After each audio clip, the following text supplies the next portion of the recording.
going on? Why am I up here? What is going on? Oh God, I need to cover up a bit. Feeling a bit naked here. And am I paler? I don't want to, like, I think, have I got lighter? What the hell is going on? Why? Oh my God. The updates! Yes, or updates I should say. God damn, it's been a while. Well, I don't really know what to say, to be honest. Does that mean that, I wonder if it's because they've changed the way they're doing updates. Is that now going to affect my, like, form? I mean, to be honest, I kind of like it.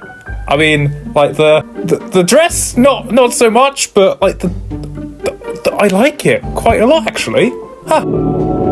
Okay, I don't know what that was, but welcome to episode 77 of Sh4d0wCRAFT Chapter 3, Totality! Well, that was loud and probably a bit over the top, but yeah, screw it. So, a bit of recap, yeah, I think that'll be nice. The dragon is dead, completely turned to stone, absolutely lifeless, it's been taken by corruption, the egg is still missing, so that's a little side quest that we can pay attention to at another time. But for now, something a tiny bit more urgent. See, for anyone who can remember, back in February, I committed to trying something incredibly large, very long, extremely hard, very big and tiring, and for the outcome of it, I do somewhat need something even bigger. And so, yeah, you can kind of see where this is going. I don't know what you guys were thinking about. I was talking about the giant ore tower that went up to world height that gave us over like 200,000 drops. Insane, by the way. It took forever, but 100% worth it. I would never have to mine again. I mean, think about what you want to think about, but we are talking about the game here, not like, you know what, let's not even go there. Yeah, so pretty much straight after we mined down the tower on Twitch, I went ahead and made a list of stuff that would basically need doing as a containment for this kind of thing. And as some of you will know, when out here over on Sh4d0wCRAFT, we like to do things big or even crazily bigger, which is why I decided to print the fonts and text onto somewhere I knew I would not miss, because I constantly fly over it. See, the idea is to tick these boxes off as we go, get them done, and I might even replace this with other words at some point, so that in-game we actually have a checklist of what we need to do. But first, if we slide in through this tight little hole, you'll see this wall of basically listings for farms that need doing, and the ones that are lit up are the ones that have already been done, the ones that don't have lights are the ones that need building, and as you'll see, some of them do actually have names on them being the same item as others, because there's some things I can't get right now without the farms, like bedrock for example. However, what you also may notice is the little row up the top, and if you're wondering why I'm talking like this, I have no idea. It just came along randomly, and you know what, we're going to stick with it for this element.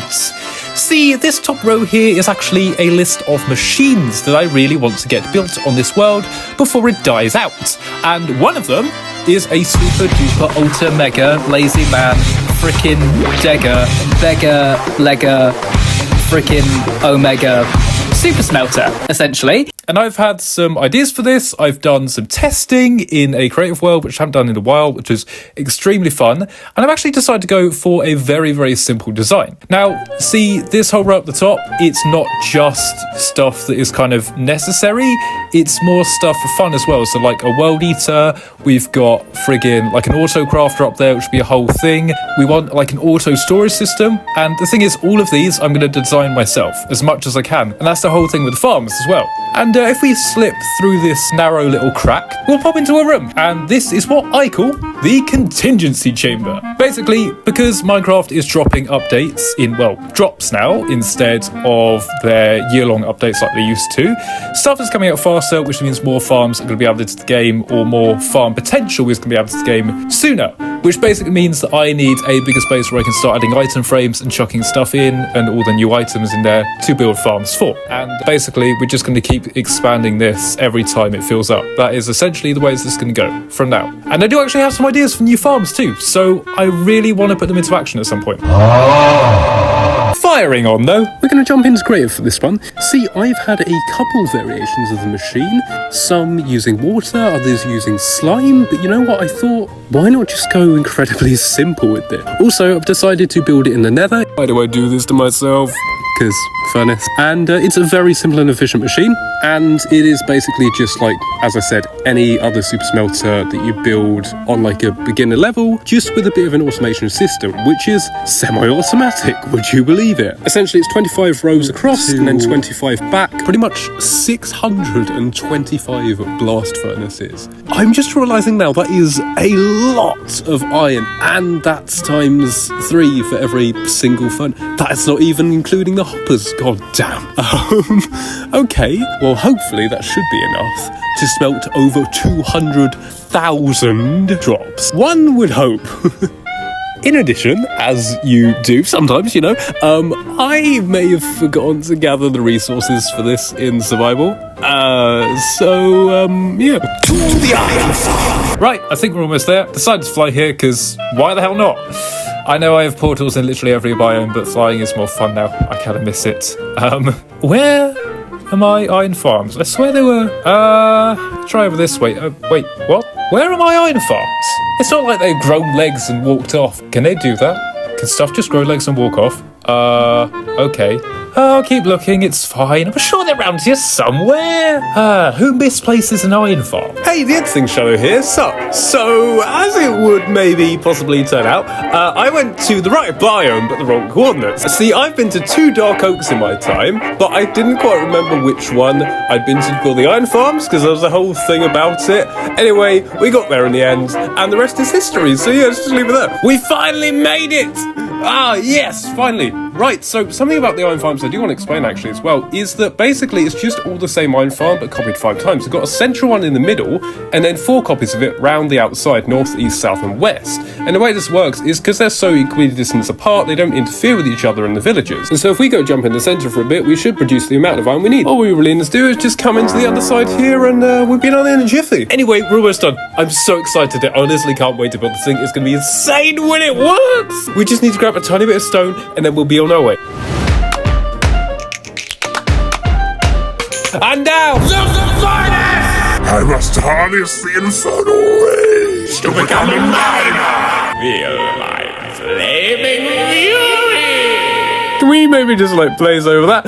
Yeah, basically I found an area, and you'll never guess where it is, but yeah, we just need to get it mined out to a variable size, and we can get to work. There we go. And now just a tiny bit more, and that means upwards and downwards. So yay! Why do I do this to myself? Let's just say I haven't built something really this large in the nether before, and this kind of space, yeah, there's something I didn't quite predict for, and it's causing a slight bit of a problem, but we're doing okay. I'm sure we can deal with it. And there we go, now that we've cleared all that. Oh, I actually decided to put some glass on the floor to make a nice little flog effect. I also put some frogs in the ground to create up all the little slimes that keep spawning. But besides from that, it's all looking fairly well. Other than that, let's get blazed!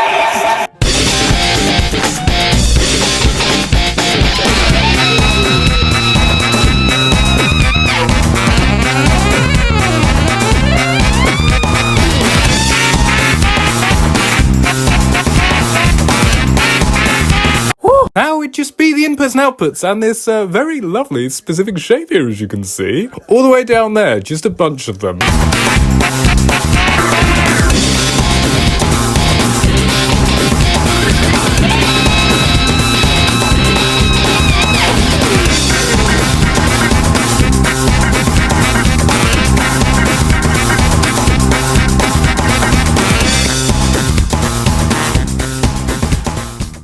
Well, that really did take much longer than you would ever think to build, but yeah, it's finally done, and also it looks insanely cool, and it's going to be insanely efficient, I hope.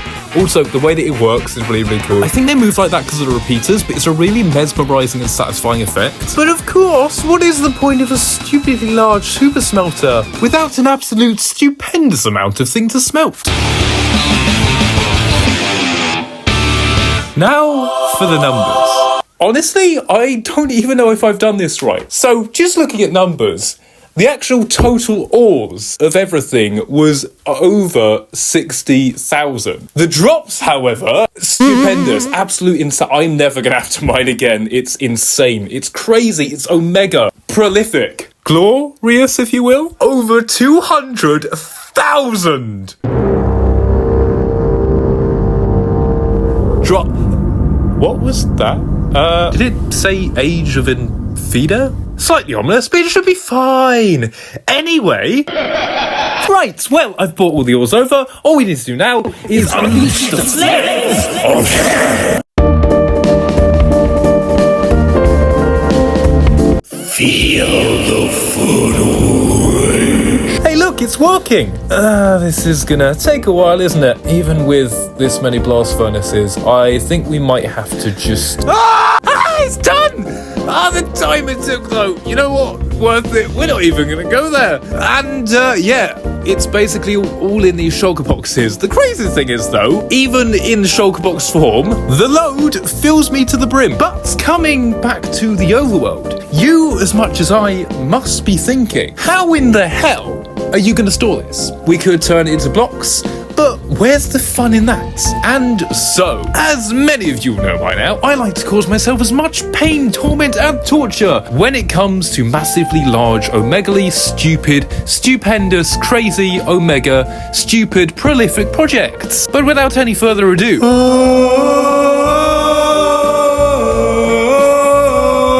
Now, I want to introduce you lot to a rather inconvenient piece of machinery I have generously named the Halven Half. Essentially, a machine made up of many halves of things that together should not entirely work, yet somehow they do, involving various new and old game mechanics. See, it's quite simple, really. The very first really quite simple step is to go over to one of these input chests, chuck some stuff in that we want to be stored. Very next thing to do, make sure you do this in the right order, is to click this button to activate the water, make sure the blocks are pulled out, and then go ahead and flick this lever, which is going to send our items up using one of the best game mechanics ever, which has been in the game for so long, and I love it and use it till this day, and it is so incredibly satisfying. It's basically a waterless elevator. All it is a stack of glass blocks going up with whiz blocks surrounding it, meaning the items can't escape but are forced upwards, and you can see them because it's glass. If you have a hole in that glass, however, it shoots out the side with some water to propel it across into the hoppers, which go into the chests. I had to switch worlds because the game crashed for some reason, but if we flick this handy dandy lever here and then flick this one here, all the items shoot to the top because there's no blocks pulled out for output, which means we now have control over the output options on which levels we want the items to shoot out over the certain hopper lines in which they're going to be stored. But of course, without any further ado... And there we go, beautiful. One done, two to do. Gliding swiftly onwards, however, well, this is amazing. I'm shiny, I'm beautiful, I'm amazing, everything is so full of life and realistic. I am loving these natural Minecraft shaders. Also, this is my first time using them, like ever. They literally came out overnight while I was planning to build in the area, which is awesome. However, as you may have just seen, there was a big C in the sky. There's also a letter over here, another one here, and another one here. Now for their actual purpose, the water looks amazing, by the way, haha! See, these letters each stand for something. They stand for decoration, construction, combat, and nature. All the separate categories that are in the creative menu when it comes to inventory. And so, this is essentially going to be the place where we're building our storage system. We can have 4 different separate corridors, all color-coded with yellow, blue, red, and green as respective to the separate categories. And within each of them, we can have every single block that you would get in the creative menu, even the ones you're not really allowed to get, like bedrock and end portal frames and stuff like that. But of course, would you believe it, this massively large ensuing project has already been completed.